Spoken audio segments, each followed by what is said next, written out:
Las voces de los expertos ya se encuentran con nosotros.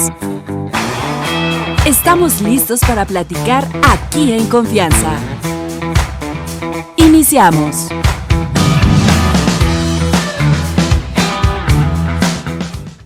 ¿Cómo evitar el logro, José Luis Gómez? ¿Cómo estás? Bienvenido. Gracias. Pues bueno, yo ponía evitar la celebración del logro. Y bueno, les hago una pregunta, a ver si nos mandan por ahí un mensajito de WhatsApp, ¿no? Para que usted se centra más en lo que tiene o en lo que le falta. Se centra más en decir, ¡ay, qué bien!, ¿no? Fíjate que generalmente me parece que nos centramos más en lo que nos falta. Normalmente estamos como en la envidia de, ¡ay, fulanito de tal tiene y yo no! ¡Ay, ya estrenó coche y yo no! ¡Ay, mira la esposa que tiene fulanito! Bueno, estamos como en todos los, el celo, la envidia, todo lo que no hemos logrado o hemos conseguido. Y la verdad es que me parece que la lista, y si usted quiere compartirnos, si quiere estar pues conviviendo con nosotros y completando esta plática, nos puede mandar su mensaje al 442-676-0392. Ojalá que lo mande. Usted hace una lista de lo que tiene y sobre todo lo agradece, o nada más está fijándose, a lo mejor sin lista, pero no estamos fijando en lo que me falta. Ojalá que sea al revés y ojalá que la lista que hagamos sea de lo que sí tenemos y seamos agradecidos con lo que sí tenemos. Si la lista se pone más grandota del lado de lo que nos hace falta, José Luis, ¿qué tendríamos que hacer? ¿Ven? ¿Qué nos hizo falta ahora, no? Tuvimos un gran logro, hay que celebrarlo, y el gran logro es que la tecnología algunas veces se desvía, hay que arreglarla. Y bueno, el logro de tener la palabra, de tener la comunicación para, mientras tanto, centrar el tema. Así que usted háblenos, ¿te centras en eso? ¿Te centras en lo que te falta? ¿Te centras, digamos, en sí logré, pero me falta? O en decir, bueno, puedo celebrar esto que logré. Y creo que tiene que ver, bueno, estamos hablando de habitar lo cotidiano. Y justo el día de ayer escuché a dos personas, pero en concreto a una que yo sentí al escucharla de un gran logro. Estaban, bueno, hablando de un proyecto que había realizado, de una cosa, y realmente descubrimos en la hora de la sesión que había muchísimo logro. Y sin embargo ella decía, sí, me faltaba esto le faltó aquí, esto le faltó allá. Entonces yo me puse a pensar, wow, qué difícil a veces para un modelo mental basado en lo que falta, celebrar. ¿Celebrar qué significa? Que algo que yo ya descubrí lo pongo en común. Celebro mi cumpleaños, te invito, ¿no? Con un pastelito y lo hago comunitario y digo, wow, ¿qué celebro? Pues que tengo vida, que tengo salud, que tengo... eso es digno de celebrar, ¿no? Y hay que habitar la celebración y hay que meterse. Y luego hay que distinguir también el éxito, que es lo que ven los demás. Uy, qué exitoso, qué bien le va. El logro, que es la construcción interna de algo que tú dices, bueno, esto a lo mejor no se ve tanto, por esto a lo mejor no me pagaron tanto, pero para mí es un logro. Pongamos tantas cosas sutiles que hacemos, ¿no? Como, no sé, educar a un hijo, darle un beso a una madre, llevar a nuestra pareja o acompañarla al médico. Pequeños logros que tenemos, ¿no? Hacer un platillo que antes no sabíamos hacer, pequeños logros. Eso como que puede ir como motivando, digo, en lo que nos llama las personas para platicarnos su experiencia. O sea, por ejemplo, yo ayer tenía una lista de cosas enorme para hacer, así, y que no logré muchas, pero por ejemplo, decía, tengo que lavar el coche, no lo lavé, pero le puse gasolina. Sí, y entonces dije, con bueno, agua no camina. Le puse gasolina al coche, ¿no? Y voy a celebrar eso porque resolví otras cosas de mi maestría y de así. Entonces, como que si te enfocas en eso que sí lograste, te das cuenta que sí avanzas y si no, entras en la depresión. Claro, y ahí la frase de John Lennon, ¿no? La vida no es las 100 cosas que tenías que hacer, La vida es las que vas logrando, las que vas haciendo, las que puedes hacer. Y además, bueno, no procrastinas, porque también si dices, ay, bueno, ya mañana lo haré, no, haces todo lo que puedes y entonces celebras. Y llegas en la noche y agradeces y dices, sí logré hacer cosas, pero ojo, porque habitar el logro es tener un modelo mental de gratitud en lugar del modelo mental de la queja. Y la queja está, no sé por qué tiene tanto rating, ¿no? O sea, como sí. Tú llegas a cualquier lugar y dices, ¿cómo estás? Ay, muy contento. Ay, pues bueno, habrá sido casualidad porque no está el mundo para eso, ¿eh? Con este gobierno y con los baches, no, y la guerra y esto y el guerra. Petróleo y claro. Ya, y de ahí, de ese tema podemos estar 10 horas, 5 horas, 40 minutos mientras nos tomamos envenenados el café, porque lo vamos envenenando con todas esas conversaciones que tenemos. Entonces, habitar el logro. ¿Qué hay que hacer para habitarlo? Pues yo creo que lo primero es reconocer. ¿Y qué es el logro? Esa sensación, ¿no? Yo pondría 3 palabras: éxito, logro y sentido, ¿no? Por ejemplo, éxito es lo que se ve, que está bien, ¿no? Tener éxito. Pero el éxito a veces se evapora efímero. Muy rápido, ¿no? Es efímero. Y sin embargo el logro es como decir, bueno, esto no lo sabía hacer y hoy lo sé hacer. Esto no podía y hoy pude. Esto pensé que no lo haría o esto pensé que lo lograría y lo logré. No sé, hablar, dar una conferencia, hacer un trabajo, hacer un buen programa, tomarte un buen café, conversar con alguien. Son pequeñas cosas, pero que son logros. Y luego el sentido es, ¿por qué este logro tiene para mí sentido? ¿No? Ayer también en una conversación hablaba de Víctor Frank, ¿no? Y la persona no había oído hablar de él, ¿no? Del hombre en busca de sentido. Y digo, imagínate en un campo de concentración, en una cárcel, muy maltratado, con todo lo que hemos sabido de allá, y que alguien tenga esa capacidad de ver que su libertad interior no se la pueden quitar. Que ahí mismo, si no está contento por estar ahí, desde luego, y menos de enterarse que mataron a su mujer, a su madre, a su padre, al bebé que venía, pues eso no es una alegría, ¿no? Pero él decía, pero yo hoy estoy vivo y aquí alrededor hay gente viva y a esto le puedo encontrar un sentido, en vez de quejarme de lo que ya no está. Que ya tenía una larga lista para quejarse. Claro, tenía motivos suficientes. Le sobraban. Sí, le sobraba. Uh-huh. Entonces, yo haría como esta idea, ¿cómo habitar la celebración primero? O sea, ¿cómo poder celebrar? ¿Cómo poder contarle al otro? Me fue bien en esto, logré esto. Salud, ¿no? Con jugo, con agua, con tequila, con lo que tengamos, con lo que nos guste, pero celebrar. Y luego después centrarnos en lo que vamos logrando. Y ojo con esto, porque hay, a lo mejor algunos de ustedes piensan, sí, eso es muy ingenuo, pero luego te falta esto, a ver, no tienes dinero, no te alcanza para pagar la hipoteca, no te alcanza. Pero si te quejas tampoco te va a alcanzar. Claro, esa es la calma. ¿No? Pero también a veces hay personas que no buscan como compartir para celebrar porque les da pena, ¿no? Porque dicen, ¿qué tal? Que dicen que soy un presumido, ¿no? Y entonces como que tus logros como que los vas manteniendo abajo porque dices, es que si voy y le digo, ¿qué crees? Me subieron el sueldo, tengo un nuevo trabajo, hice tal, como que, no sé, a veces yo creo que mucha gente no celebra por eso, como que piensa que van a sentir que es competencia o estas cosas que no son bien recibidas. Y también saber con quién festejas, ¿no? No claro. Invitas a tu cumpleaños al que te tiene envidia o al que sabes que no tiene buena vibra.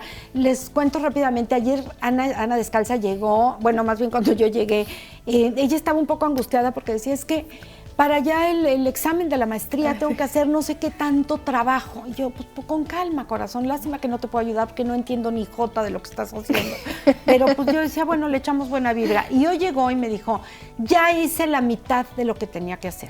Y ahorita que dices, no lavé el coche, pues qué bueno que no lavaste el coche, pero también decíamos, hay prioridades. Claro. Tu prioridad es el examen final de la maestría, no lavar el coche. O sea, el coche puede esperar, la maestría, ¿no? Sí. Entonces, ¿y cómo celebras? Porque entonces claro. Al priorizar, yo no pierdo de vista mi lista, o sea, porque hay personas que creen que cuando tienes un tipo de pensamiento, por ejemplo, centrado en la posibilidad en vez de en la dificultad, parece que eres ingenuo.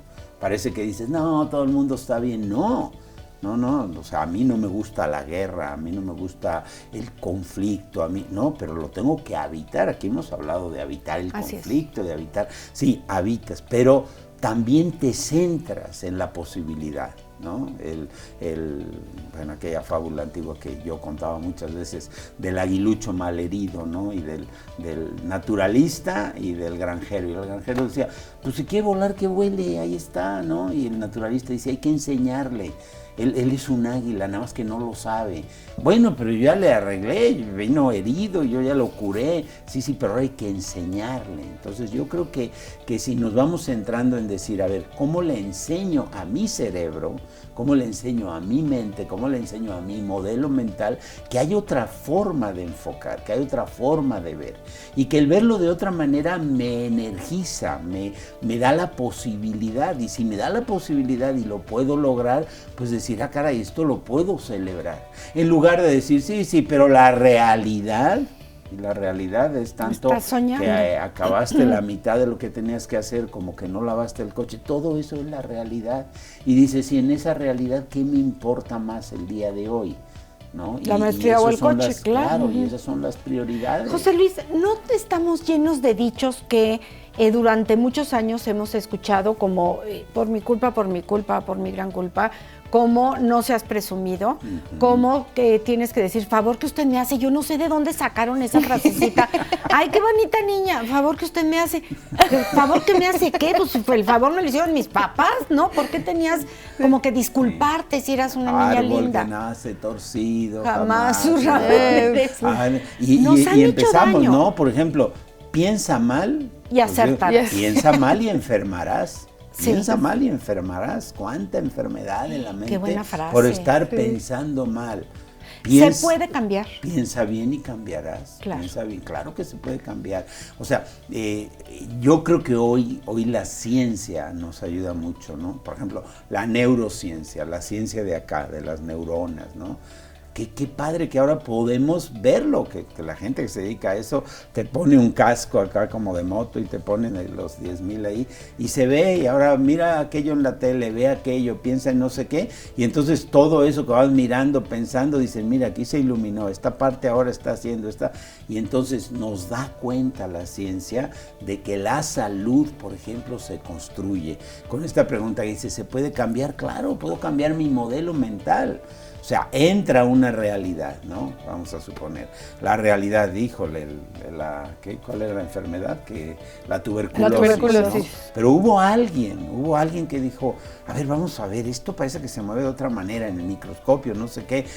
Y ese alguien descubre que puede haber una cura, que puede haber un tratamiento. Imagínate todos los científicos alrededor diciéndole, ay, no pierdas tu tiempo, hombre, no lo vas a lograr, no se puede eso. Sí, claro. O todos los que dicen, ni te metas porque te vas a enfermar, es la plaga. Sí. Y muchísimos tabús, y alguien tuvo que ser firme, bueno, justamente este señor, para decir, no, yo quiero ver qué hay, ¿no? Claro. Y por ejemplo, la neurociencia, pues la mayoría de los que están en las universidades, en los hospitales estudiando eso, al principio tienen muy mala fama, ¿no? Porque pues están los neurólogos, no, esto no es así, esto, ¿no? Por ejemplo, Nazaret Castellanos, neurocientífica, que a mí me gusta mucho escuchar, está trabajando en la Universidad Complutense de Madrid sobre cómo la meditación ayuda a ensanchar la corteza singular anterior, y eso te da más conciencia de ti mismo, y eso tiene que ver con que estés más contento.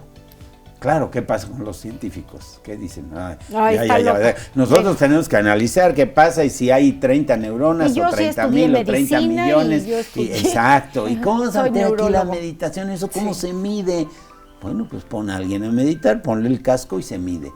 Y se puede. Y poco a poco sabremos qué es de eso de la meditación lo que hace que te dé cierta estructura. Es que eso genera endorfinas. Bueno, lo que genere ya lo mediremos, pero mientras tanto podemos confiar en la posibilidad.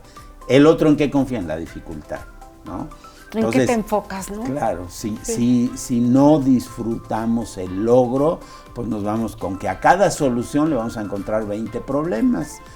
Y si lo vamos disfrutando, pues vamos a ver que a cada problema le vamos a encontrar 20 soluciones. Y habrá que darnos cuenta todo el día, todos los días, en qué nos estamos enfocando. Claro. Vamos a hacer una pausa, regresamos contigo, José Luis. Si ustedes tienen alguna duda o alguna pregunta, si conocen al negativo, tenía un sobrino que decía de un tercero que él era tipo de sangre re negativo. Si usted conoce a alguien re negativo y quiere, bueno, pues preguntar algo, 442-676-0392, nuestro teléfono de WhatsApp. Una pausa, estamos en confianza, regresamos. Estamos de vuelta.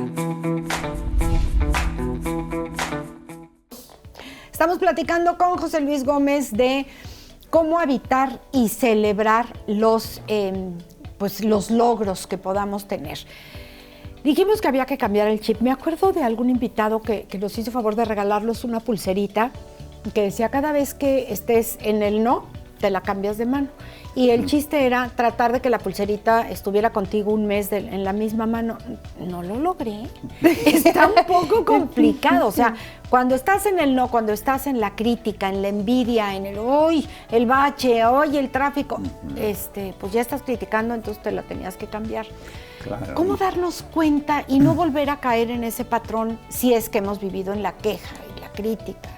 Pues, yo lo que recomiendo, lo primero es eso, obviamente, que es darse cuenta. O sea, lo primero para celebrar el logro es reconocer el logro, ¿no? Entonces, para reconocer, pues hay muchas técnicas. A mí me gusta que cada vez que te acuerdes, hagas una respiración profunda. Yo digo que es una respiración consciente, porque respirar, pues estamos respirando siempre, si no morimos, ¿no? Sin embargo, un como suspiro consciente. ¿Y guardar un poquito el aire? Y un poquito y luego lo voy soltando, pero cuando inhalo le pregunto a mi pensamiento: ¿en qué estás ahora?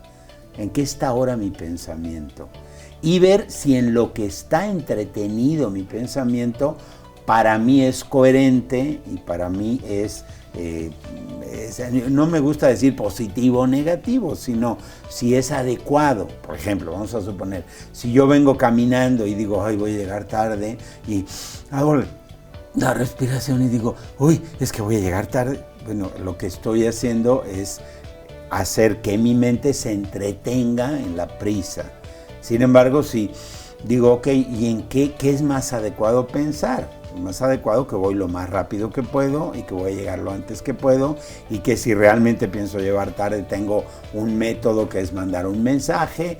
Cuando pienso así, ¿qué pasa? Que cambia las sustancias que mi mente va segregando. Entonces, yo lo primero que diría es: cuando puedas, haz una respiración consciente y ve si en lo que está entretenido tu pensamiento tiene más que ver con el logro, con la posibilidad, que no tienes que estar todo el día diciendo: ay, ya logré esto. No, la parte de la posibilidad, la parte, por ejemplo, de a dónde voy en este momento, para qué voy allá, y si tengo claridad de cómo voy, de qué estoy haciendo. O si me estoy centrando en la dificultad, en lo que no puedo, en lo que no alcanzo, en lo que no llego, en lo que no hice, en los pendientes que tengo, porque eso lo único que hace es saturar la mente. Entonces, una primera cosa es darse cuenta. Una segunda cosa es reconocer que sí soy capaz de tener logros.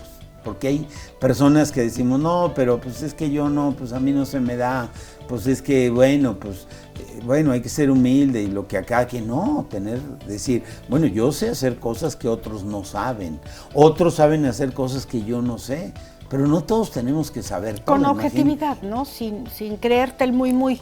Claro, pero Ni también menos, sin ni creerte más. poco. Ni menos ni más, sí. Claro, porque Claro. digo, vamos a suponer que uno dijera: mira, yo tengo que saber todo de mi cuerpo porque la salud, y tengo que saber todo de los alimentos porque así lo que como es sano, y tengo que saber todo de las relaciones humanas porque así no la riego, y tengo que, pues no, tú vas a un especialista neurólogo y pues solo sabe de acá, no te está revisando tu estómago y no sé qué. Entonces yo digo, lo primero es reconocer, lo segundo darnos cuenta que somos capaces, y lo tercero agradecer. Si tu mente cada vez que haces una respiración consciente está entretenida en algo de esto, decir voy bien. Si tu mente está entretenida en el catástrofe, en lo que no pude, en lo que no alcancé, en que me va a ir peor, en que seguro que además hay tráfico, en que si está a decir aguas porque me estoy envenenando. José Luis, ¿dónde podemos encontrarte? Tú ya sabes, pero Aquí Yo los sí y demás... tengo el ahora. privilegio, pero los demás. 442-156-1037, ahí me pueden encontrar. O José Luis Gómez Campos en YouTube y ahí ya. De ahí se derivan para todos lados. Gracias. Gracias, José Luis. Ustedes de los que empieza a estornudar o le llora el ojo porque ya entró la primavera, bueno, pues se llama alergia estacional y la doctora Paulina Olivares nos va a platicar de qué se trata y sobre todo qué hacer con esta alergia. Continuamos.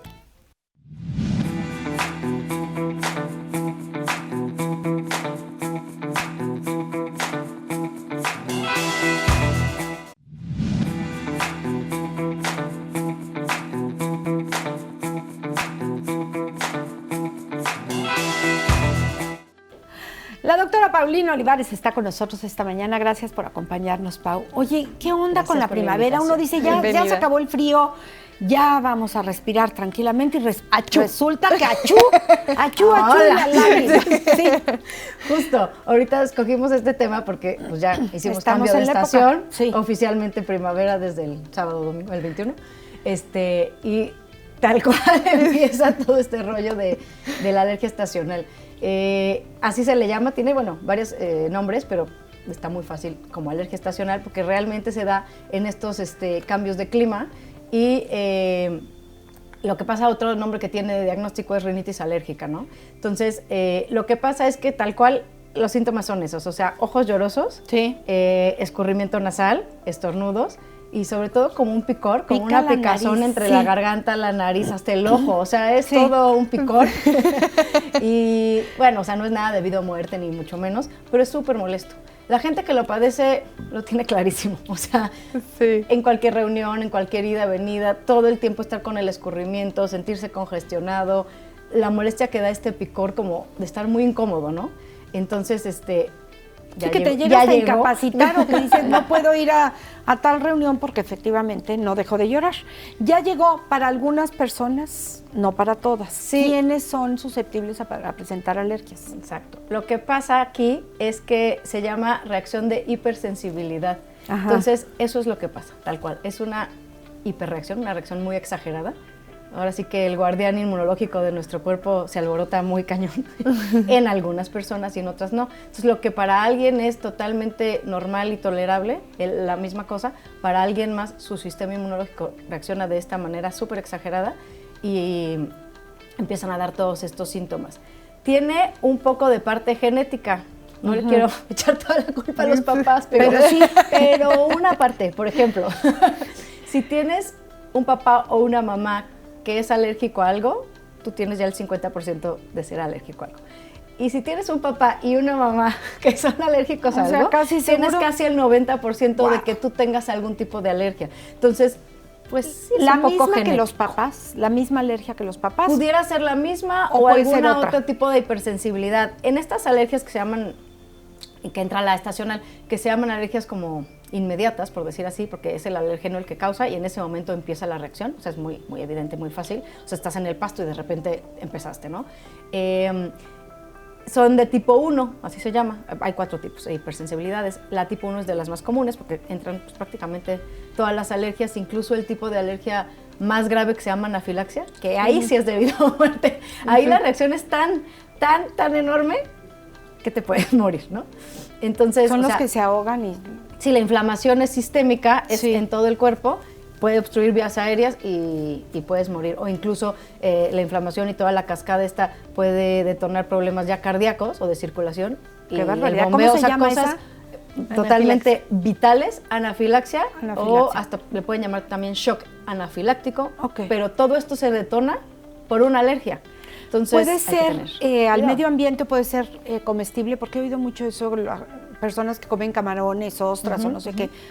¿También de respirar o el pasto te puede dar esta alergia peligrosa? Es que las alergias, o sea, la estacional, la rinitis es respiratoria, digamos, pero puede haber alergias cutáneas, puede haber alergias alimentarias, las respiratorias, que es esta la que estamos ahorita platicando, incluso puede haber alergias pues, a medicamentos, ¿no? O sea, y a picaduras, sobre todo picaduras como avispa abeja Ajá. o mosco. Entonces, lo mismo, para alguien que le pica un mosco y solo le deja ahí un poco inflamado y No pasa pasa nada. para otro puede hacer una reacción enorme. o la avispa o la abeja, o si son muchas avispas y abejas, pues la reacción se va aumentando. Entonces, ahí lo complicado es ya la suma de todas las partes, ¿no? Nosotros para saber, digo, obviamente, cuando empieza esto, pues hay que ir al médico, porque también pasa, sobre todo en las estacionales, se llegan a confundir con una infección respiratoria, ¿no? Piensas que tienes gripa o algo y es polen, ¿no? Exactamente. Entonces, tal cual. Pero como no sabes al principio, porque los síntomas pudieran en algún momento parecerse, entonces pues dices, chin, ya me dio gripa. Y oye, me está dando unas gripas, pero, o sea, como te digo, cada 2 meses, o sea, ¿qué onda, no? Entonces, hacemos una historia clínica muy detallada, que son todas las preguntas y las revisiones que hacemos en consulta, porque de ahí te vas un poco más si es parte como para infección o si es como parte para alergia, incluyendo pues los antecedentes familiares y todo esto, ¿no? Y también ya la revisada. Un dato así, al público general, muy fácil, para diferenciar un poquito, es las infecciones normalmente dan febrícula o fiebre, una fiebre bajita o ya fiebre alta, ¿no? Ya sean virales o bacterianas. Y las alergias no dan fiebre. Okay. Pudiera haber algún caso rarísimo de una alergia muy cañona que alguien le dio fiebre, ok, pero no es lo común. Incluso esta alergia estacional hace mucho tiempo se le llamaba fiebre del heno, ¿no? Y pareciera pues porque daba fiebre, pero ni daba fiebre, ¿no? Es el nombre de un médico inglés que le puso así porque a los agricultores, a los que estaban con el heno, pensaban que el heno seco era lo que les hacía estornudar y tener todo esto, y se vio que era el polen, que viaja con el aire, el moho, que a veces también partículas pequeñas viaja, y es lo que realmente hace aquí todo el relajo. Yo me acuerdo que justo ahorita empieza primavera y empieza a haber flores y luego salen estos campos de flores, ¿no? Y con amigos pues íbamos y había uno todo triste que siempre se quedaba y decía, no, yo no puedo, porque como que le daba pues súper fuerte la alergia, o sea, ya estaba afuera, ya estaba así, ¿no? Entonces decía, si me meto a las flores, o sea, acabó. Pero no estas personas ya, o sea, ¿nunca va a poder correr en un campo de flores? Pobrecito, sí va a poder. ¿Qué puede hacer? Sí se puede controlar. No, sí se puede, y sobre todo cuando ya lo tienen identificado. Lo primero que hacemos cuando empieza a hacer cuadros repetitivos y todo es hacer un estudio pues de cuál es la causa, porque hay infinidad. Entonces, y hay mucha gente que es muy reactiva a muchas cosas, ahí ya se complica un poco. Pero, por ejemplo, yo de médico de primer contacto, que me toca ver muchas cosas así, si se complica mucho algo, se puede incluso mandar con inmunólogo o alergólogo, ¿no? Pero me toca a mí manejar de lo común. Y aquí hay pruebas de sangre, que son así específicas de IgG, tal cual, para ver a qué detonas, ¿no? Y hay pruebas cutáneas, que igual te hacen como unos piquetitos, te van poniendo la gotita y depende del tamaño de la ronchita, en qué cuadrito quedó, qué tanto reaccionaste. Así muy burdamente, pero los alergólogos lo hacen todo muy bien. Entonces, son las pruebas para ver cuál es la causa. Ahora ya me dijeron que soy alérgica a la flor o al pasto o a lo que quieras. Cuando ya sabes qué te detona, si es una causa muy específica como tu amigo o así, lo que podemos hacer y manejamos en estos pacientes, si es un tratamiento casi que estacional, o sea, mientras dura la temporada, de control para que puedan tener mucho más actividades. Si no tomas nada y no haces nada, les decía, no te vas a morir, pero es muy molesto. Sí te evita hacer algún plan o ir a algún lado, o que ya llegaste al gato y no sabías si la caspa del gato o la de esta y lo que sea y empiezas, ¿no? Oye, estás harto de tener mocos, ¿no? Exacto, y no respirar bien, en fin, todo. Se hacen tratamientos, hay varias cosas que se hacen. Aquí lo que se libera más es la histamina, entonces muchas veces se usan antihistamínicos, también antiinflamatorios, sprays o aerosoles nasales, a veces vienen combinados con antiinflamatorio o con antihistamínico, y se controla bastante bien. Ya con las personas que ya identificamos hacemos todo un esquema de tratamiento, mientras va durando se baja muchísimo la sintomatología y puedes hacer un poco más de vida normal, ¿no? En los que se detonan varias cosas, o sea, los que sí son alérgicos a un buen de cosas, se usa mucho esto de las pruebas para ver cuál es el más. Entonces, lo que más te molesta, saliste todo enronchado, pero hay 3 que de verdad la reacción, o ya en la de sangre sale altísimo y dices, ok, de estas 3. Entonces, hay otra cosa que se llama inmunoterapia. Y la inmunoterapia son tratamientos ya mucho más largos, que se va acostumbrando al cuerpo al alergeno y te van poniendo dosis pequeñas constantemente hasta que realmente las reacciones de hipersensibilidad van bajando y lo logras mantener, y igual lo mismo, ya puedes llevar una vida. Sí. Claro. ¿El niño alérgico va a ser un adulto alérgico?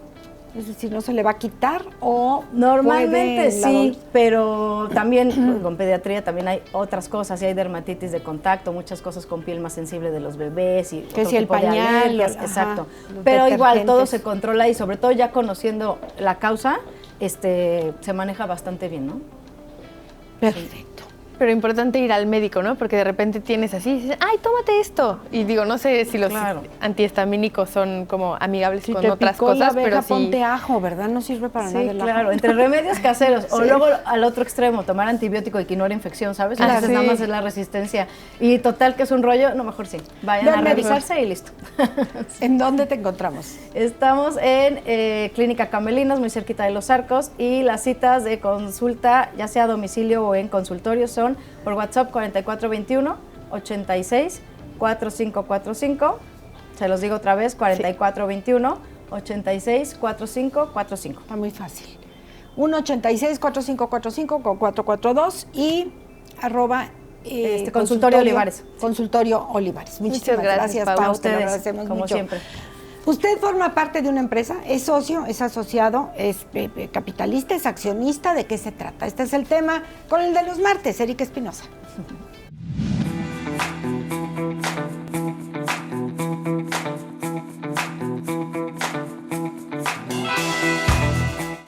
Erika Espinosa, el famosísimo de los martes, ¿cómo estás? Un placer, Amelia. Muchas Bien, gracias, Dios, igualmente. afortunadamente. Un gusto enorme. A ver, explícanos, ¿qué es socio, qué es ser asociado y qué es ser accionista cuando hablamos de una empresa? Ok, a ver, para quienes vienen siguiendo la secuencia de estos últimos Que son 3, muchos, 4 déjame programas, decirte. sí. Bueno, Afortunadamente son oye, varios. Con uno que traiga prendida la tele y otro que traiga el radio ya la hicimos. Ya, claro. Ya somos manada. Ya aquí. somos 4. Sí, ya somos 4. Así que manténgale. Pero hemos venido analizando lo que es el esquema un poquitito societario, ¿no? Por decirlo así.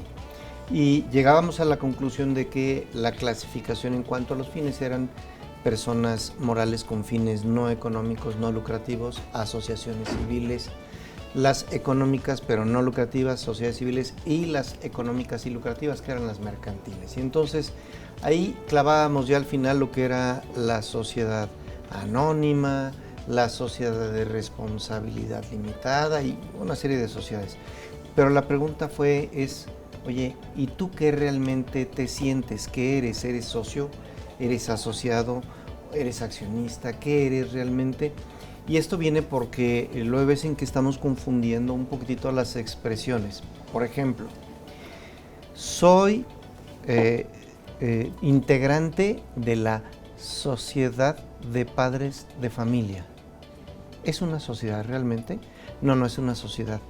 Hablamos de una asociación y es una asociación civil. No tiene ni fines económicos ni fines lucrativos. Por lo tanto, de entrada no soy socio. Soy asociado de la Asociación de Padres de Familia. O sea, cuando se llama asociado y pertenecen, son socios. Cuando no se llama todos. asociación, Perdón. somos asociados. Somos asociados. Yo soy asociado Ajá. del Colegio de Abogados de Querétaro, por ejemplo. De colonos. De Asociados de la colonos. Asociación de Colonos. Ujú. Ahí estoy otra vez.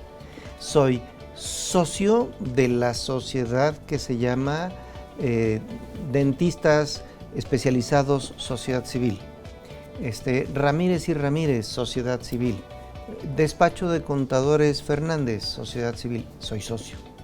Soy socio de una sociedad mercantil, pero aquí se abren las dos llaves, ¿no? Hay sociedades mercantiles que se manejan por acciones, esto es, los integrantes de la sociedad son accionistas, y hay sociedades que se manejan bajo el esquema de partes sociales. Los integrantes en ambos casos son socios, pero tradicionalmente a unos se les llama accionistas y a otros se les llama socios. ¿Cómo saber si mi sociedad se maneja por acciones o por partes sociales? Te lo define la misma ley y depende del tipo social, depende del tipo de sociedad que hayas escogido, es acciones o partes sociales. Entonces, Perdóname, sí. ¿el accionista y el socio es porque dio dinero? no. No necesariamente. No necesariamente. Pueden haber accionistas sí. Que no dieron dinero, ¿Y qué dieron? pudieron haber dado bienes, Ok. aportado bienes, yo aporto trabajo. un terreno, yo aporto un trabajo, Sí, sí, es el llamado socio Están los industrial. capitalistas y los... Socio capitalista es el que avienta billete, Sí. socio industrial el que aporta su trabajo. Y entonces ahí tenemos distintos tipos de aportaciones y cada una tiene su trato diferente. Pero ¿cómo acredito que soy socio, asociado, accionista? ¿Cómo lo acredito?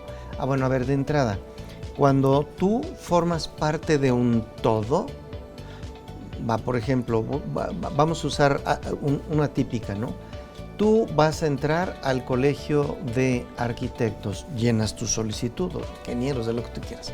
Llenas tu solicitud, la presentas, te la reciben, haces tu pago de tu cuota inicial y te citan a una asamblea donde te toman protesta y muy bonito levantas la mano y dices, sí, protesto ser asociado. Ya eres asociado. ¿Y cómo lo acredito? Lo más que va a suceder es que al final de la ceremonia te van a dar un certificado que cuelgas en la pared de tu despacho. El Colegio de Arquitectos del Estado de Querétaro certifica que Erika Espinosa es miembro activo de esta asociación. Soy asociado. Uno que es muy típico, por ejemplo, aquí en Querétaro hay un club social, el Club Campestre, y dices, yo soy socio del Campestre y soy accionista del Campestre. Ni eres accionista ni eres socio. ¿Cómo? Les quitaste la ilusión a muchos. Eres asociado y es una Porque es una asociación civil. asociación. Sí, no hay fines económicos, no hay fines lucrativos. Oye, es que es un Pero club cuesta muy mucho, fifí. claro. Sí, para mantener todas las instalaciones, para darte los gustos que tú necesitas o que tú quieres o que tú buscas. O que tú puedes. Pero no hay quien se lleve una ganancia ahí. No hay quien diga, no hombre, es que detrás de esto... Es un negociazo. El negociote. Por ejemplo, vemos nosotros Teléfonos de México y tú, no, pues es que este señor, ¿cómo se llama el de teléfonos? Slim. Carlos Slim, se una la nota. Ah, ok, ahí sí hay un negociote. Sí. Vemos, no sé, Televisa, Azcárragas, sí, es su inversión, es su negocio. En una asociación civil como estas, no hay negocio por ningún lado. Entonces, ¿cómo acredito? La ley te va poniendo en cada caso cómo es que la figura, la sociedad o la asociación, pues bueno, tiene un registro de quiénes son sus socios. Todas las personas morales tienen un registro de quiénes son sus socios y algunas, como es el caso de la sociedad anónima, te dice, para reconocerte como socio, te doy un título que se va a... ahora sí que en ese título van inmersas, van comprendidas, van incorporadas estas cosas que llamamos acciones. ¿Cuántas acciones quieres? 5. Ahí está un título que vale 5 acciones. Y así. ¿Puedo vender esas acciones? Sí. ¿Puedo heredar esas acciones? Sí. Sí. ¿Tengo que hacer un trámite especial? ¿Lo pongo en un testamento? ¿Cómo lo hacemos? La sociedad como tal tiene un registro. Sí. Y entonces este registro lleva la lista de quiénes son los correspondientes integrantes. Vamos a hablar de una sociedad anónima para que nos sea un poco más sencillo, si no traemos cantidad de peloteo con sociedades. Una sociedad anónima tiene su registro de socios, de accionistas propiamente dichos. Entonces la sociedad dice, Amelia es accionista, aquí está tu título. ¿Cuántas acciones quieres? Yo voy a comprar 5. Okay. Título que ampara 5 acciones. Erika Espinosa quiere un título que ampara 20 acciones. Le dan un título que ampara 20 acciones. Y entonces lo que hacemos es, ok, ya tienes tu título. Y dice Amelia, oye, yo de mis 5 acciones le quisiera vender 20 de mis 10 acciones o mis 5 acciones le quiero vender 2 a Ana. Ok, está bien.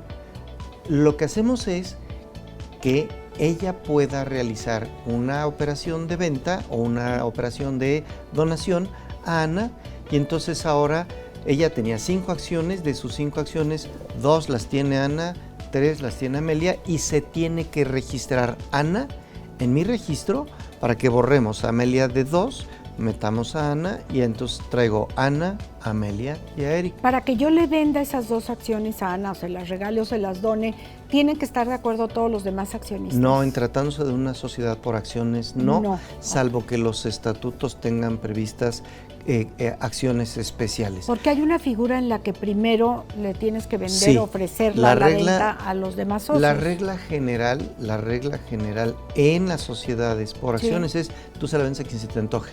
Pero la sociedad anónima puede poner condiciones para decir, no, Club de Toby, Digo, para los que no son así como de mi edad, No ubíquense. me toques ese vals del Club de Toby. Sí, Bueno. chin, qué pena. Es la pequeña Lulú y Toby, pero los que sí están como mi edad sí me van a ubicar rapidísimo. Entonces, puros cuates, bueno, petit comité, como decimos nosotros, ¿no? Entonces, lo que hacemos es, creo que vamos a dar una pausa. Vamos a hacer una pausa. Para que descansen tantito y respiren. Lo que vamos a hacer, ahí nos quedamos, sí. momentito. Pausa, regresamos. Estamos de vuelta. Eric Espinosa, estamos platicando de esto, si eres socio, asociado o accionista. Accionista, que es casi dueño. Casi, pero no. Pero decíamos entonces, en el caso de la sociedad anónima, insisto, tenía un registro, emite los títulos, el título es el documento que ampara las acciones. Digamos que en este documento se dice cuántas acciones tienes tú. Entonces tú las comenzabas a transmitir. Puedes frenar la circulación de esas acciones, sí, si lo prevén los estatutos de tu sociedad. Pero hay otro tipo social, por ejemplo, que es la llamada sociedad de responsabilidad limitada. Esta sociedad, los nombrecitos, olvídense de sí, no, de ni por nos qué lo tanta vamos a elegancia. aprender. Sí. Sociedad anónima porque se supone que está en el anonimato quiénes son los socios. A lo de la hora te enteras siempre de quiénes son los socios. Y sociedad de responsabilidad limitada porque dice que los socios se limitan hasta cierto monto. Lo mismo sucede en la anónima. Entonces por ahí no. Pero vamos a distinguir. Si hablamos de la sociedad de responsabilidad limitada, esta maneja lo que son las llamadas partes sociales. La diferencia así rápida entre las acciones y las partes sociales es que las acciones las puedes vender a quien quieras, las partes sociales no. Las acciones van en un título, las partes sociales no. Las acciones se pueden embargar, las partes sociales no se pueden embargar. Las acciones son indivisibles, las partes sociales sí se pueden dividir. O sea, sí tienen muchas características. A ver, de estos temas que hemos venido platicando en los últimos martes, pues bueno, salen muchísimas dudas todavía.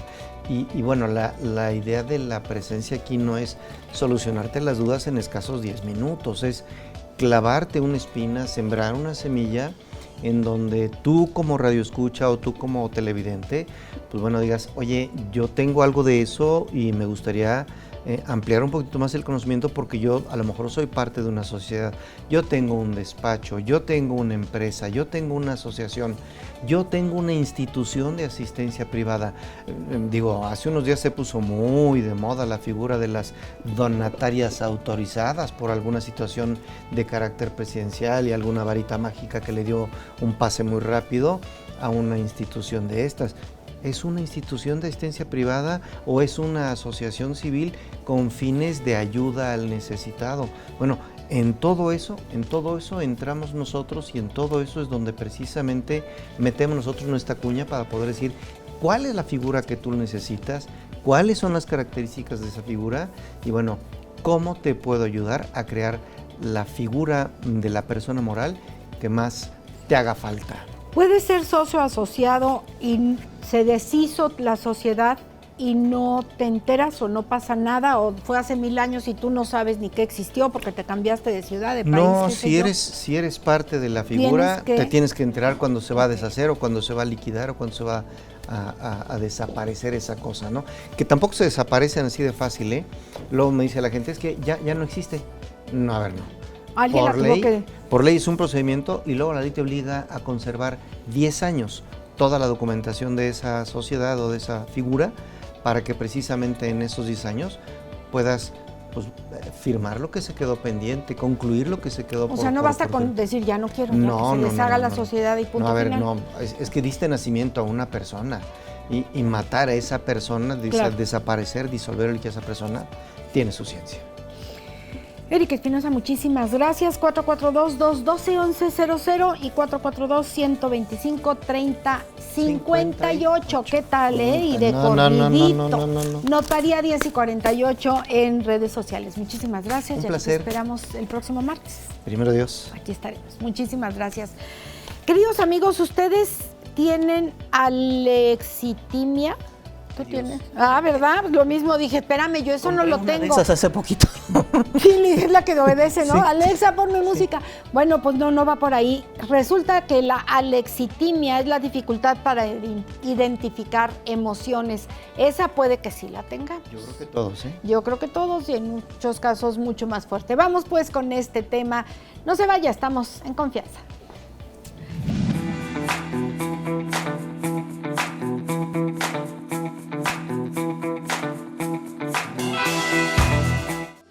Araceli Cañas, ella es psicóloga y nos va a hablar de este tema alexitimia. Araceli, ¿cómo estás? Bienvenida. Hola, muchas gracias, muy bien, gracias. ¿Y ustedes Aclárame, qué tal? por favor, este tema también viene aquí.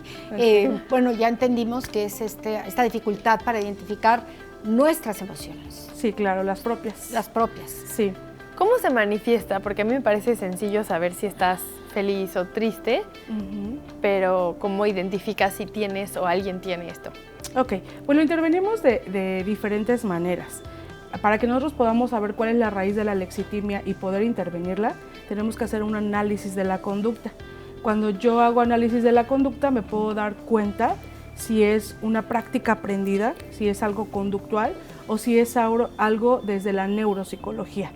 ¿Cómo nos damos cuenta? Bueno, haciendo análisis de la conducta me doy cuenta que el paciente tuvo una red de apoyo que nos dejó mucho que desear, ¿no?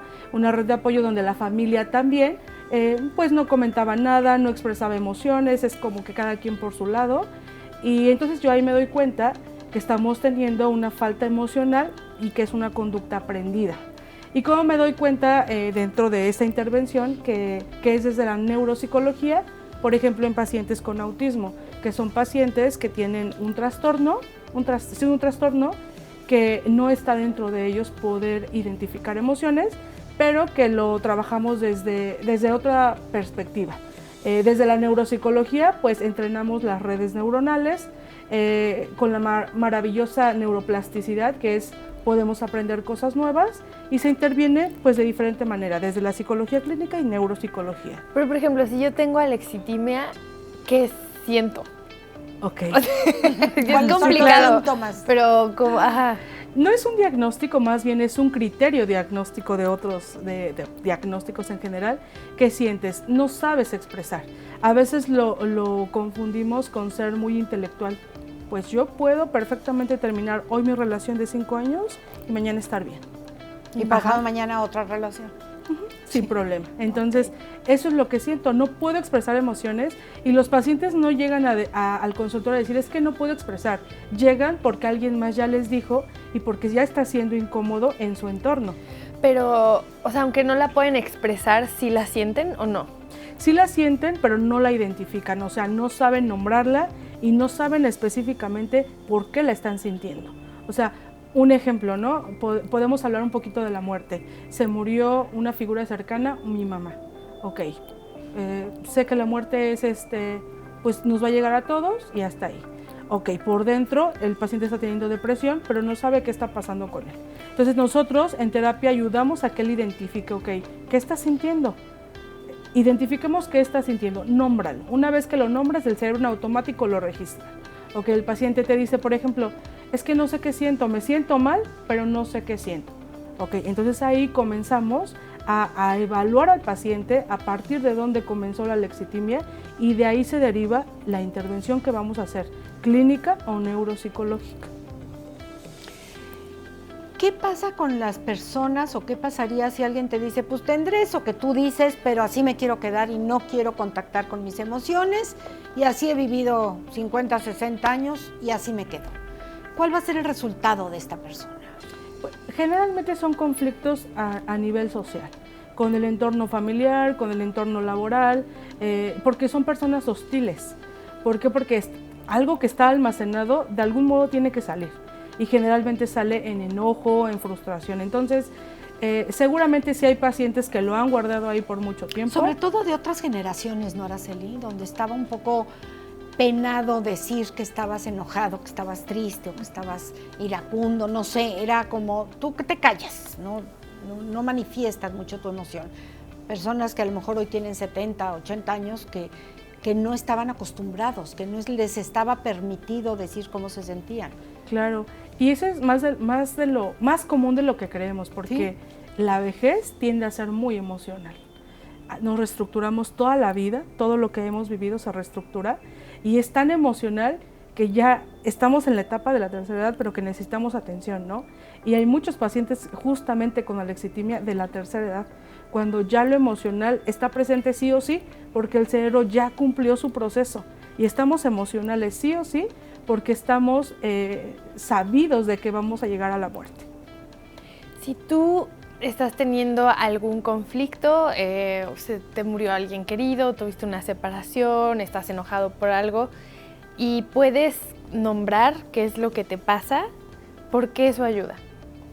Ok, porque cuando tú le dices al cerebro, ok, me estoy sintiendo triste, tu cerebro en automático va a reestructurar la idea. Es el pensamiento automático. Ok, ¿qué necesitas para estar bien?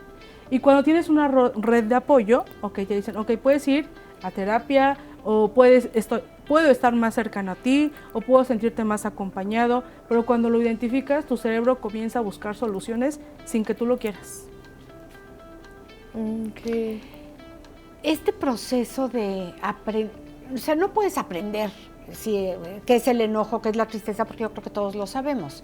Uh-huh. Este manejo de tu enojo, de tu tristeza, creo que son las más frecuentes, ¿no? Entre la depresión y el enojo.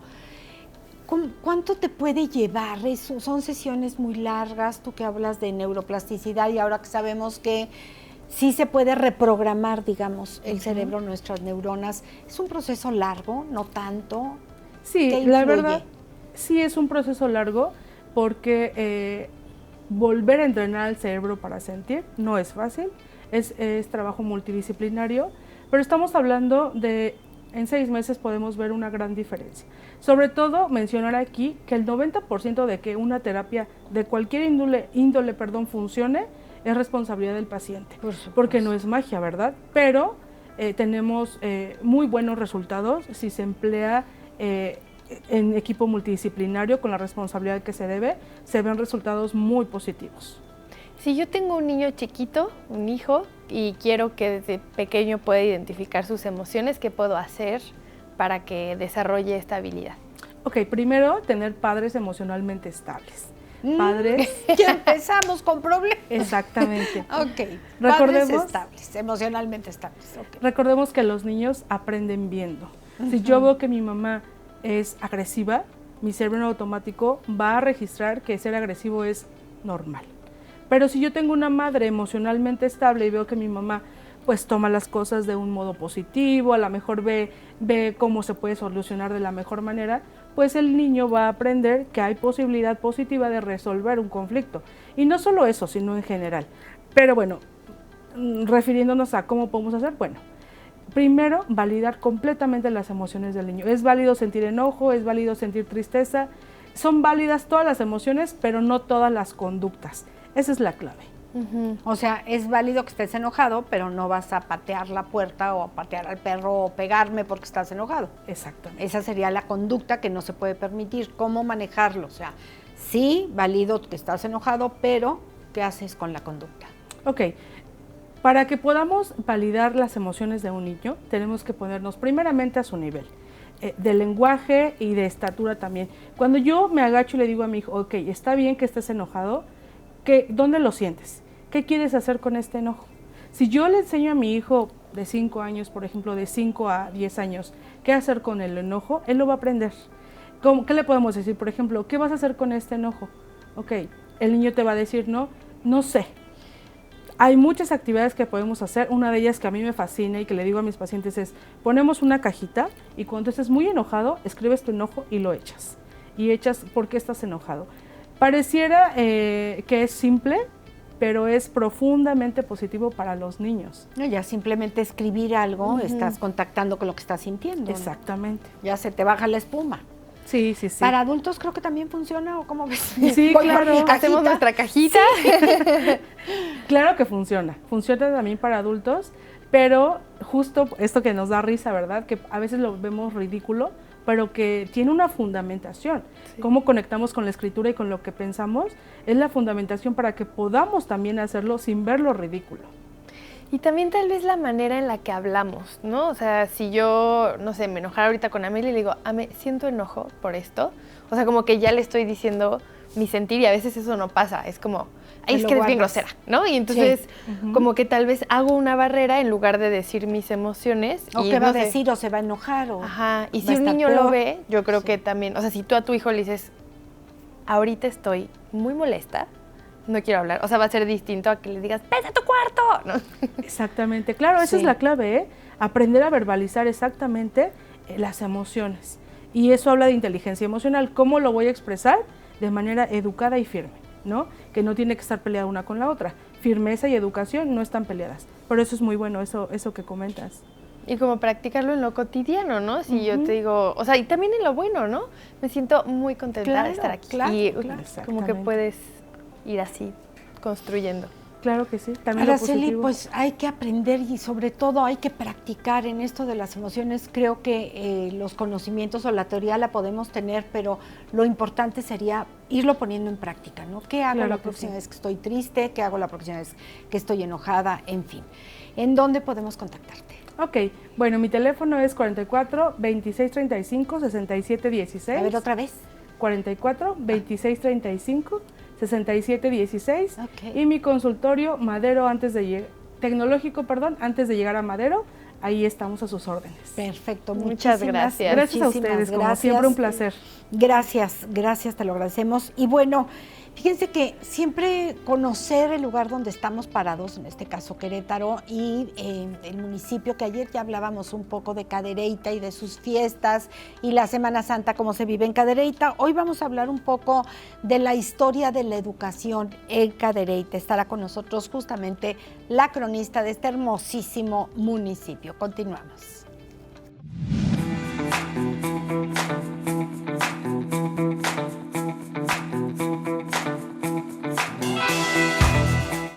Buenaventura Olvera, cronista del municipio de Cadereyta, siempre un placer enorme tenerte aquí en el Gracias. programa. ¿Cómo estás? Pues de plácemes porque me dan oportunidad de venir a platicar de cómo la educación en mi tierra ha sido algo muy, muy valorado.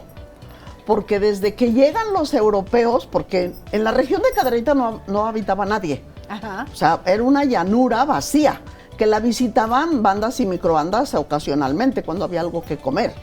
Pero cuando llegan los europeos, con el capitán Alonso de Tobar Guzmán, 36 familias, y con el fraile, Fray Pablo Betancourt, 100 indios ya catequizados, empieza ahí la educación, porque empieza la doctrina. Perdónenme, ¿a qué llegan a Cadereyta si no había nada? ¿A qué llegan? Exactamente, esa es una excelente pregunta. ¿A qué llegan? A establecer una villa de españoles para defender la, vamos a decir, la sublevación de los indios nativos. O sea, los españoles se quejaban que los nativos los atacaban mucho. Los nativos lo único que hacían era defenderse porque habían sido invadidos. Claro, era su sí. tierra. Entonces, ellos establecen Ellos allí llegaron primero. una villa de españoles Sí. para que la hegemonía española pudiera tener dominio sobre los nativos. Y lo lograron. Y lo lograron, efectivamente. ¿Y los lo nativos lograron. dónde estaban? Los nativos estaban en abrigos rocosos, iban y venían según el tiempo. Si había en el valle tunas, mezquites, nopalitos, algo que comer, porque eran recolectores, cazadores, pescadores. Había una pequeña laguna, que es la que el capitán Alonso dijo, aquí hay una laguna, aquí me quedo, porque en Cadereyta no hay ríos. Todas las Y ciudades es seco, se han Cadereyta. establecido Sí. donde hay agua. A la orilla de En los Cadereyta ríos. no hay agua. Ese es nuestro flagelo toda la vida. Sí. 386 años sufriendo de agua. Pero bueno, Tienen otras ventajas. Y les llega de alguna manera, ¿no? y bueno, la educación empieza con la doctrina, precisamente porque les enseñan el idioma, Claro. el catecismo, a Y la rezar y a verdad cantar. es que conocer un poco, conocer mucho de lo que ha sucedido, no solamente en Cadereyta, sino en todo nuestro estado, en todo nuestro país, yo creo que vamos aprendiendo lo que somos o por qué somos como somos, gracias a toda esa educación de la que justamente nos estás platicando. Entonces vienen y empieza la educación en Cadereyta hace 300 y pico de años. 386 años, es una cadena de transmisión de valores, porque a los nativos que ya estaban bautizados y catequizados, que los llevan de Tecozautla, Hidalgo, les enseñan alfarería, talabartería, que es curtir cuero y hacer cosas con el cuero, jarciería, que es hacer cosas con el istle que se saca de las pencas del maguey, esa es la jarcia, trabajar, y entonces que hacían estropajos y escobas los estropajos, los mecates, los lazos, los guangoches, los morrales, los costales, todavía. Tetillas todavía hacen... Tetillas, que era parte de Cadereyta, es el reducto, ese es lo que queda de aquello que se enseñó, porque lo que se enseñaban eran cosas prácticas, útiles para la vida, ¿sí? Porque no había escuelas, se le llamaba escuelita, por ejemplo, la escuelita de don Fidencio. ¿Y don Fidencio qué te enseñaba? Sastrería, el corte de telas y la confección de ropa, ¿sí? Pero eran talleres, eran oficiales. Ahí tenías que estar meses hasta que dominaras la técnica de conocer la tela, su derecho, coser, cortar, confeccionar. O sea, luego después también, de tantos años, hoy, ¿cómo es la educación en Cadereyta? Hoy, ¿qué se hace en Cadereyta? La educación ahora en Cadereyta es, como en todos los lugares, escolarizada, donde se transmiten conocimientos de lectoescritura, aritmética. Sí, pero aquellos que aprendieron la sastrería siguen con estos talleres. En Cadereyta hay muy buenos confeccionadores de ropa. Hay quien te sabe hacer zapatos, porque si hacía zapato se curtía la piel en Cadereyta. Sí, hay buenos zapateros. Hay muy buenos alfareros. Todavía tenemos 2 comunidades, Bochasnila, Magdalena. Vayan, ojalá un día puedan ir a mi tierra. Yo las llevo a que conozcan y vean cómo se hacen cosas maravillosas y extraordinarias de barro. Wow. La música es otra tradición que se enseñó desde los franciscanos y que tenemos la tradición musical, tenemos bandas de viento, tenemos mariachi, grupos grandes, versátiles, hay 2 academias musicales. ¿Cómo dirías tú que viven o el nivel de vida que tienen en Cadereyta? El nivel de vida que tenemos es tranquilo, es todavía de provincia. Seguro. Y es todavía de transmisión de valores familiares, porque sabemos que la educación es desde el nacimiento en la casa. ¿Sí? Ya los conocimientos académicos son escolarizados. Actualmente Cadereyta tiene ya una cantidad muy importante de instituciones educativas. Tenemos desde la Universidad Autónoma de Querétaro, que esta semana está conmemorando 21 años de haber llegado, llegó en el 2005. La semana pasada festejamos una semana cultural, 40 años de haber tenido colegio de bachilleres, que es la preparatoria, ¿sí? Tenemos 70 años ya con secundaria, tenemos 90 y tantos años y 110 años con la primera escuela elemental de niños, como pública, porque la educación en Cadereyta era particular, el Centro Unión, y siempre había sido de parte de la iglesia, pero era pues nada más para quien tenía para pagarlo, ¿verdad? Y toda la cultura además que engloba Cadereyta, ¿no? No solamente la educación de las escuelas. Exactamente, el gusto por la literatura, por el teatro, el gusto por las bellas artes, no solamente literatura y teatro, la danza y la música son parte muy importante de la vida cultural de Cadereyta. Entonces, la historia de la educación en Cadereyta es importante porque Cadereyta es un referente para la región, porque a Cadereyta iban a estudiar personas o jovencitos, familias que llevaban a sus hijos de Tolimán, de Colón, de Peñamiller, de San Joaquín, de el mismo Ezequiel Montes, el propio Cadereyta. Entonces, hemos sido un punto de encuentro para la educación. Desde antes de la secundaria abre sus puertas en el 62, ¿sí? Entonces es Cadereyta un punto de concentración. Ahorita por la universidad tenemos estudiantes hasta de Hidalgo, de San Luis Potosí, estados, sí, lo sabemos. Sí, de no otros solo de estados, diferentes no solamente de nuestra región, pero la educación es y va a seguir siendo esa tradición, esa transmisión de conocimientos familiar. de padres a hijos. Usos, costumbres, Qué tradiciones. bueno que no se pierda. Qué ¿Salen bueno, muchos hombres en Cadereyta a trabajar a Estados Unidos?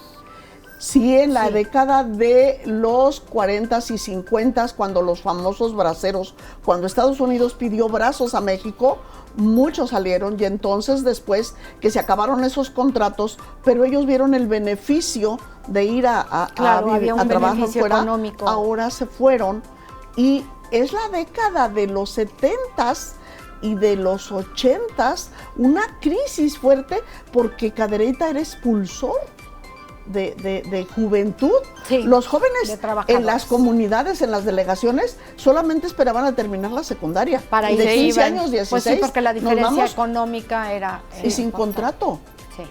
a la Y la aventura. pasaban mal, y exactamente. sin documentos. Vamos a hacer una pausa, Buenaventura, Sí. y regresamos. Tenemos más y nos encanta que nos platiques qué pasó en Cadereyta. No nos tardamos nada, está usted en confianza. Estamos de vuelta. Oigan, de lo que se entera uno, Está de verdad. padrísimo. Con los cronistas, está padrísimo. Estábamos hablando justo con la cronista del municipio de Cadereyta. A ver, cuéntame de la comunidad del Doctor, se llama. Ah, bueno, San Antonio el Doctor. Porque Sí. a veces cuando dices, vengo del doctor, ¿estás enfermo? No, no, en vengo la de San comunidad. Antonio. Yo San- siempre que digo, Yo también voy digo a ir al doctor. doctor el fin Sí. de semana y todos piensan que estoy enferma, pero no. Ajá, no. Bueno, San San Antonio Antonio del el Doctor el fue una doctor. diputación minera. Sí. Porque tuvo una de las minas más ricas, la San Juan Nepomuceno. ¿Y qué sacaban? Oro, plata y azogue. Órale. Sí, oro sobre todo. Y esta comunidad tuvo su propia moneda, acuñó su propia moneda. Fue Pero es una como comunidad diputación. chiquitita. Es ¿O no una tanto? comunidad chica, Como para tener una moneda propia. sí, para poder tener el comercio ¿Qué tal? con Maconí y con Simapán, con San Pedro Escanela y San Joaquín, que son los puntos mineros. Sí. Entre mineros circulaba su moneda que habían acuñado para no trabajarlo en lingotes, porque antes de tener la moneda acuñada, lo que para poder pagar era un lingote. Los comercios Pero sí, eran tablitas muy delgaditas. De- ¿Han visto de las oro. de chocolate así delgaditas? Sí. Así, pero de oro, Ajá. ¿sí? Pero eran cantidades muy fuertes de dinero. Pero había más Ajá. gente en el doctor y después se fue yendo, porque mucho ahorita más. hay 200 Sí. habitantes. No, una no, cosa así. pues, obvio. Es que el destino de las poblaciones mineras es ese. Mientras haya auge y bonanza en Ahí la se minería, quedan. hay mucha gente, muchos habitantes, mucho desarrollo, pero se acaba la veta y la gente migra y se va. Claro, No a tiene buscar a qué otra, quedarse. claro, ¿de qué come? Sí, además tiene recurso y puede allegarse Sí. una mejor vida con mejores satisfactores, ¿por qué quedarte? Claro. Y Eso le muchos hubiera de ellos, sucedido a Cadereyta. Claro, ¿se fueron a buscar otras minas o se fueron a buscar otra calidad de vida? Se fueron a hacer otra cosa, otra actividad económica con Diferente. sus recursos, porque ya porque tenían ya habían ganado suficiente su dinero, lana, claro. ya habían hecho un capital. Sí. Ahora ya vámonos a la capital de la nación o del estado a vivir mejor, a comprarnos un rancho, a la agricultura, a la ganadería, a la fruticultura. Cadereyta es tan importante por la minería y también por sus escuelas, porque tuvo una escuela de fruticultura. Órale. En 1936-37 se abre la escuela para indígenas de fruticultura, de artes y oficios en la hacienda de Quitille, en Boyé, ahí donde fuiste a la zona pulquera. Ajá. Ahí se enseñaban oficios, la talabartería, la jarciería, la orfebrería, porque se trabajó también, y finalmente se acaba por la fiebre aftosa Qué pena. en el 47. Pues ya seguiremos Pero- platicando más contigo, Buenaventura, de verdad me da muchísimo gusto. Si alguien quiere ponerse en contacto contigo, saber más, platicar, que platicas delicioso, Ay, ¿en dónde te gracias. encontramos? Pues en Cadereyta, en Juárez 28, Ajá. y en mi correo ventu.olvera.com.mx. ventu.olvera.com.mx. Ajá. Y mi número celular, Por favor. que 441-114-7450. Ahí estoy a sus órdenes. Muchas gracias. Te lo agradecemos gracias. mucho. Oigan, hemos hablado mucho de la comida ultraprocesada, de estos alimentos que si nos hacen daño, que qué pasa con nuestra salud física, con nuestros órganos, con el estómago, con el intestino, el colon y demás. Pero, ¿qué pasa a nivel cerebral? Bueno, pues tenemos a Uriel, que es Uriel Hernández, como ustedes saben, atleta de alto rendimiento y ha escrito libros y entonces nos viene a platicar justamente de este tema. Alimentos ultraprocesados, ¿qué efectos tienen en nuestro cerebro? Continuamos.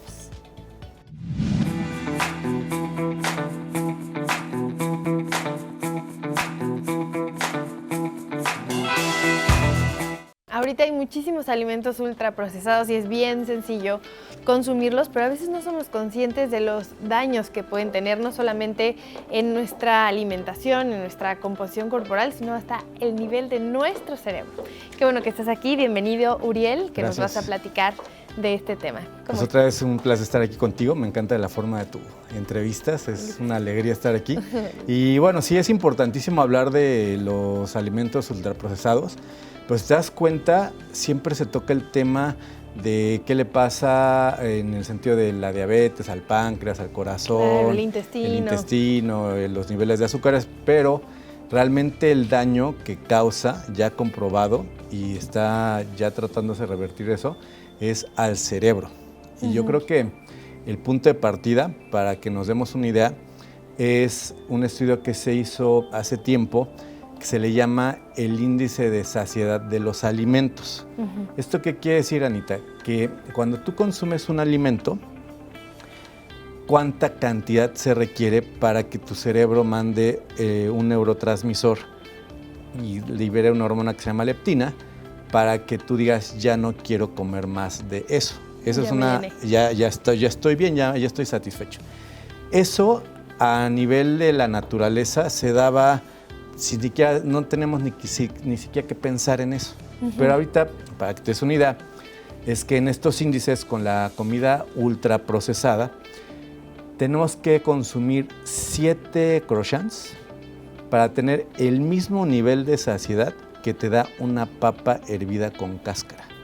Y son las mismas calorías, es decir, un croissant y una papa tienen más o menos 150 a 200 calorías. Pero el tema es eso, que cuando tú los ingieres... No te llenas. No te llenas. ¿Pero por qué no te llenas?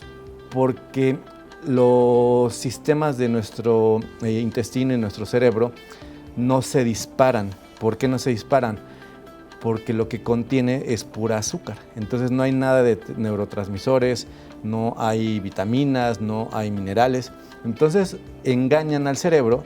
Y lo que hacen realmente es preocupante porque no son alimentos, es droga. O sea, estamos comiendo droga y te haces adicto a. Entonces, por eso, pues hay anuncios que te dicen, no, pues es que ¿a qué no te puedes comer solo una? Pues no, o sea, no, de hecho no te la puedes comer. Entonces, de ahí se empiezan a derivar muchas causas del daño que se tiene a nivel del cerebro, ¿no? Cuando tú consumes alimentos ultraprocesados, digamos, de vez en cuando, o sea, como una botana o así, ¿tiene el mismo efecto así tu alimentación se basa, por ejemplo, en siempre pedir comida que te llegue a tu casa y pides hamburguesas o pides sushi o pides estas cosas que muchas son alimentos ultraprocesados? No, no tienen un mismo efecto. El problema es que en un supermercado, tú vas a hacer tus compras, el 73% de lo que ves es ultraprocesado. Imagínate. Sí. Entonces, hay una mercadotecnia atrás que nos hace a nosotros llegar a las islas del medio. O sea, las islas del medio de los supermercados de todos los del mundo están diseñadas porque ahí están los cereales, ahí están las papas, ahí están los Oreo, ahí está todo lo que está empaquetado y ultraprocesado. Y nosotros, a nivel de la neurociencia, que es la que yo estudio, obviamente despiertan ciertos sentidos, los colores, las letras, todo lo que nos hace irnos para allá. Y ahí empieza todo el problema porque desgraciadamente en México, en Estados Unidos, en países que adoptamos la dieta americana, pues ya el 60% de nuestro consumo son alimentos procesados. Entonces sí es un problema que lo ves reflejado ¿en dónde? En la obesidad infantil, problemas de conocimiento, en Alzheimer, demencia, todo eso ya está en un periodo avanzado y tenemos que regresar o pensar qué es lo que estamos comiendo. Uriel, ¿nos podrías platicar cuáles son, por ejemplo, alimentos ultraprocesados y cuáles no? Claro. Porque a veces podrías decir, no, yo compré esto para cocinarlo en mi casa, pero sí es ultraprocesado, ¿no? Claro, sí, de hecho, mira, te pongo esta listita. Gracias. Por si alguien la quiere, que nos mande mensaje y la regalamos. Es una lista súper sencilla, Ajá. pero es un antídoto. Esto Ok. que tienes aquí, pues, ay, ¿cómo? Pues sí, es un antídoto. Tú te lo llevas, literalmente, lo traes en tu bolsa, vas a las compras y te da un efecto contrario y ya no te vas a ir tanto a los alimentos ultraprocesados. Pero Ajá. para que te des una idea, todo lo que viene aquí en rojo Sí. son alimentos que son ultraprocesados. Es decir, Ok. los cornflakes, todo lo que vas a ver empaquetado de caja, ahí está. Y las galletas Oreo, todo lo que ves de galletas María, los animalitos, todo eso son Sí, procesados. todo lo que te puedes encontrar en el Oxxo, casi, Exacto, ¿no? exactamente, todo lo que te puedas encontrar en el Oxxo y también todo lo que son embutidos. Claro. Entonces hay niveles, obviamente, ¿no? Hay niveles de alimentos que no todos son tan dañinos, pero la idea es que regreses a lo verde. ¿Estás Claro. de acuerdo? Y lo Sí. verde, pues ahí estás, manzana, plátano, zanahoria, lechuga, arroz, trigo, avena. Eso es lo interesante, ¿no? Que tengas Sí. tú esos elementos de elección y de conocimiento de causa. Fíjate bien, perdón, que ibas a decir algo. No, dime. Fíjate cómo hemos sido literalmente controlados por la industria alimenticia. Yo doy muchas charlas de diferentes tipos, ¿no? La semana pasada vine a Querétaro, estábamos hablando con amas de casa, estábamos hablando de esto, del daño que causan los alimentos ultraprocesados en el cerebro. Me dice la señora muy sonriente, muy amable, muy segura de sí misma, es que, ¿qué crees? Yo le doy a mi hijo el cereal, el Kellogg's natural. Y yo la volteé a ver.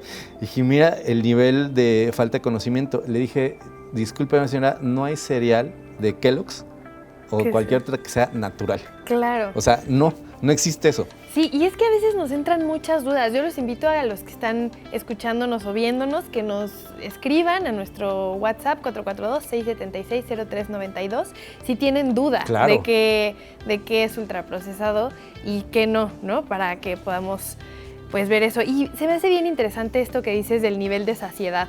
Porque, Sí. por ejemplo, si tú desayunas un cereal de esos comerciales, pues sí, a las 2 horas ya tienes hambre otra vez, pero si tuviste un aporte, por ejemplo, suficiente de proteína natural, si desayunaste, no sé, un huevito con frijoles, te da hambre hasta después, ¿no? Sí. Y tu cuerpo se mantiene bien más tiempo. Sí, de hecho eso es sumamente importante, que todos los alimentos ultraprocesados están diseñados para que tengas que comer más y más y más y más. Entonces tú a un niño le pones un cereal y vas a ver que lo puede comer 3 o 4 tazones del cereal. Entonces eso ha repercutido, hay otro estudio en el Reino Unido sumamente interesante, donde fíjate bien, todo lo que es el Reino Unido, Estados Unidos y México, hemos adoptado una alimentación muy parecida por la influencia americana. Entonces estamos como el Reino Unido porque son los papás y luego nosotros nos sentimos como los hijos menores de Estados Unidos, entonces adoptamos eso, ¿no? Pero en el Reino Unido hicieron un estudio, fíjate bien lo preocupante, donde en comparación con todos los países escandinavos de Europa, el Reino Unido en niños de 5 a 7 años se han hecho más chiquitos, 7 centímetros, a partir del 2013. Imagínate. No, 7 centímetros 7 más centímetros. chicos. Y obviamente una influencia de la alimentación. Totalmente la alimentación. O sea, es totalmente la alimentación ultraprocesada que tiene un daño muy sutil porque no te das cuenta. Es decir, no te vas a comer el cereal y vas a decir, ay, pues es que ya no aprendí hoy. No, así no funciona. Es paulatino. Claro, como una gotita. Y también pues tiene efectos cognitivos, me imagino, Claro. ¿no?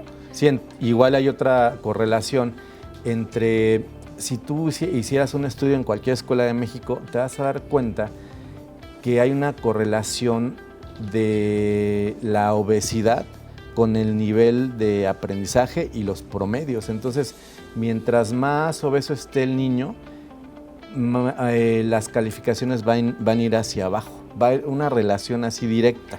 Sí, ya sabemos que se comunican intestino y cerebro y pues además, como dices, si no tienes la energía suficiente, porque no se trata solo de azúcar, ¿no? Los nutrientes para construir, al final todo eso es pues importante para nosotros y para nuestro desarrollo. Sí, es mucha conciencia. Yo le digo a la gente, la verdad sí es preocupante, es para que los televidentes nos vean y sí pongan atención, nos reeduquemos y regresemos y preguntemos, oye, ya sé que está mal consumir los alimentos ultraprocesados, pero no sé cuáles son.